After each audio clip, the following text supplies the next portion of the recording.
আচ্ছা ভাই, আপনাদের আপনাদের একটু কথাটা শুনতে চাই। ভাই আপনাদের একটু কথাগুলো শুনতে চাই। আপনারা যদি আমাদেরকে বলতেন, আপনারা কোনো প্রবলেম থাকে আপনাকে। আসসালামু আলাইকুম ওয়া রাহমাতুল্লাহ।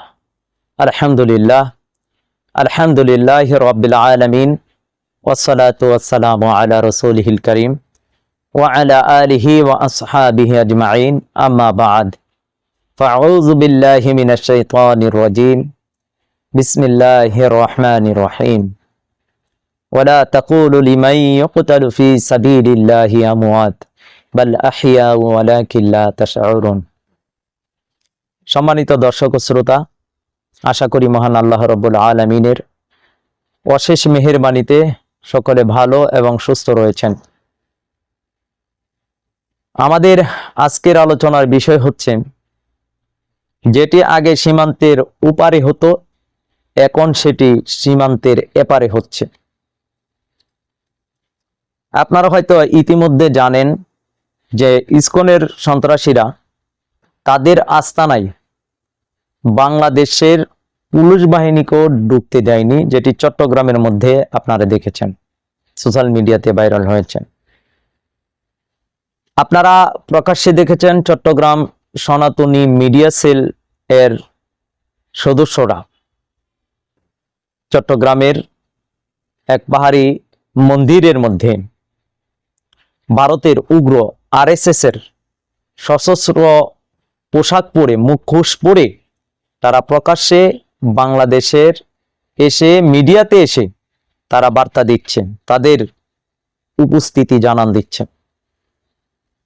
আপনারা হয়তো আরো জানেন, বাংলাদেশের রংপুর বিভাগের গাইবান্ধার পলাশবাড়িতে উগ্র হিন্দুরা সশস্ত্র মহড়া দিয়েছে, তাদের শক্তির যোগান তারা দিয়েছে। যেই জয় শ্রীরামের স্লোগান আমরা সীমান্তের ওপারে শুনতাম, এখন সেটি বাংলাদেশের আকাশে বাতাসে মুখরিত হচ্ছে। প্রকাশ্যভাবে তারা জয় শ্রীরামের স্লোগান দিচ্ছে। এমনকি আপনারা জানেন, তারা প্রকাশ্যভাবে ঘোষণা দিচ্ছে, বাংলাদেশের কোনো শক্তি গাইবান্ধার পলাশবাড়িতে রাম মূর্তি স্থাপন বাধা দিতে পারবে না। বাংলাদেশে এমন শক্তি কারণেই, সেটি তারা জানে, কারণ এই দেশে যারা আছে তারা সবাই ভারতের গোলামি করেই থাকতে চায়। কিছু সংখ্যক লোক ছাড়া যারা আজাদি চায়, যারা মুক্তি চায়, যারা নাজাত চায় ভারতীয় আগ্রাসনের বিরুদ্ধে যারা, এই কারণেই তাদেরই প্রকাশ্যভাবে ঘোষণা আসছে, এই বাংলার 82% ভূমি তাদের, উগ্র হিন্দুদের। আর সেটি সমর্থন কিন্তু বাংলাদেশেরই একজন সুনামধন্য এমপি কিশোরগঞ্জের ফজলুল হক সাহেব, তিনি বলেছেন এই ভূমি তো তাদের বাপদাদারই ছিল। হাস্যকর, শুনতে অবাক লাগে। এই ভূমি কি তাদের বাপদাদাদের? মুসলিমরা কি ভারতীয় উপমহাদেশে 800 বছর শাসন করেনি? তাছাড়া এই পৃথিবীর সমস্ত ভূমি কি আল্লাহ তাআলা মুসলিমদের কি দেয়নি?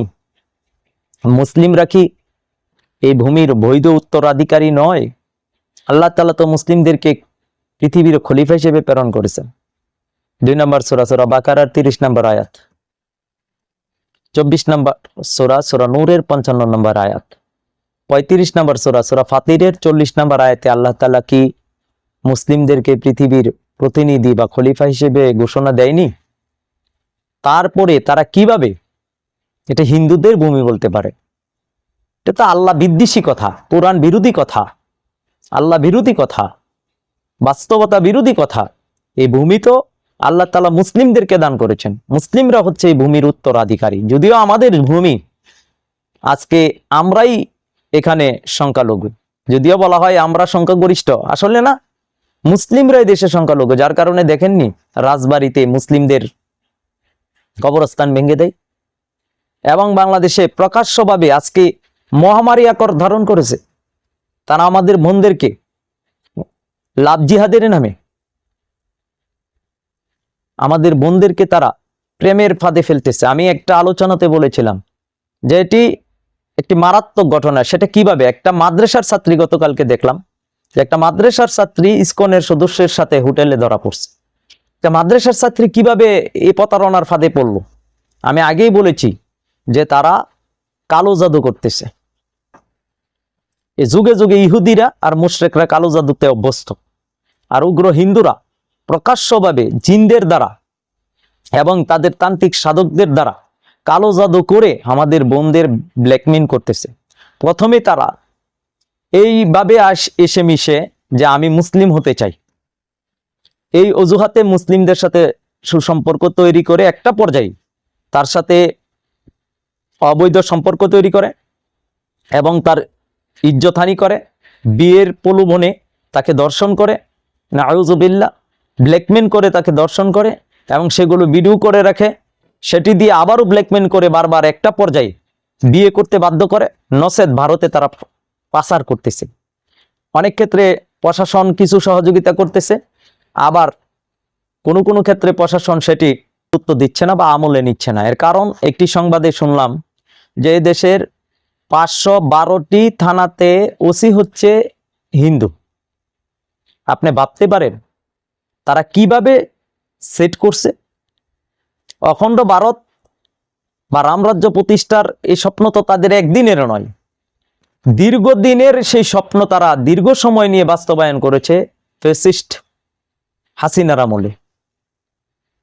এই কারণেই যারা এই ভারতীয় আগ্রাসনের বিরুদ্ধে উগ্র ইসকন বা উগ্র হিন্দুত্ববাদীদের এই ফিতনার ব্যাপারে জাতিকে সতর্ক করে, তাদেরকে জঙ্গি নাটক সাজানো হয়, তাদেরকে উগ্রবাদী বা বিভিন্ন জঙ্গি সংগঠনের ভুয়া নাম দিয়ে অথবা তারা মন গড়া কোনো সংগঠন বানিয়ে সেটির সদস্য হিসেবে চালিয়ে দেয়।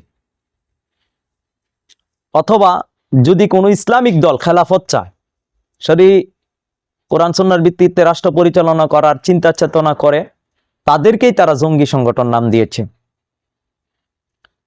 এজন্য যারাই ভারতীয় আগ্রাসনের বিরুদ্ধে, এই ফিতনার বিরুদ্ধে, অখণ্ড ভারতের রামরাজ্যের চিন্তার বিরুদ্ধে মুসলিম উম্মাকে সতর্ক করে, ইসকনের ষড়যন্ত্রের ব্যাপারে সতর্ক করে, তাদেরকেই জঙ্গি টেরোরিস্ট বলে তো করে অথবা গুপ্ত হত্যা করে, তাদেরকে টার্গেট করে।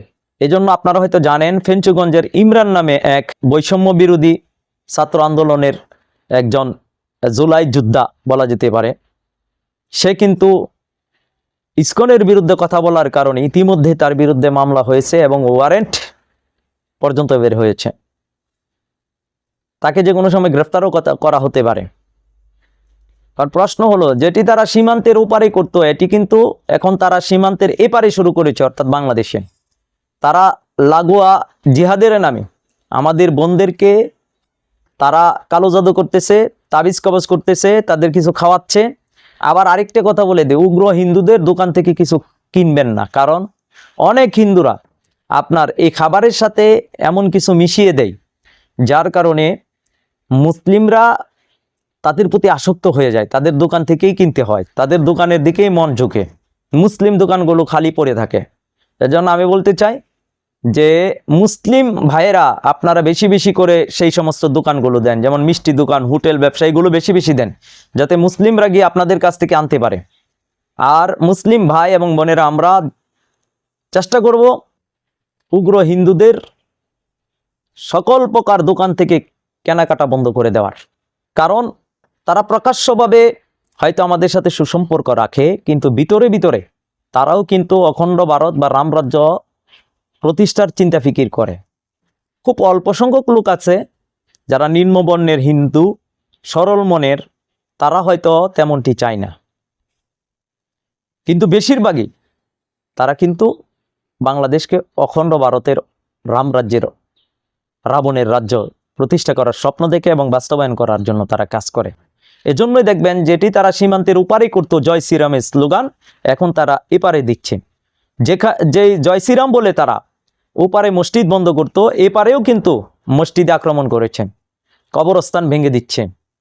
এমনকি তারা প্রকাশ্যভাবে তাদের মন্দির রক্ষার নামে মন্দিরে অস্ত্র জমায়েত করতেছে, প্রশাসন কিন্তু এ বিষয়ে কোনো পদক্ষেপ নিচ্ছে না।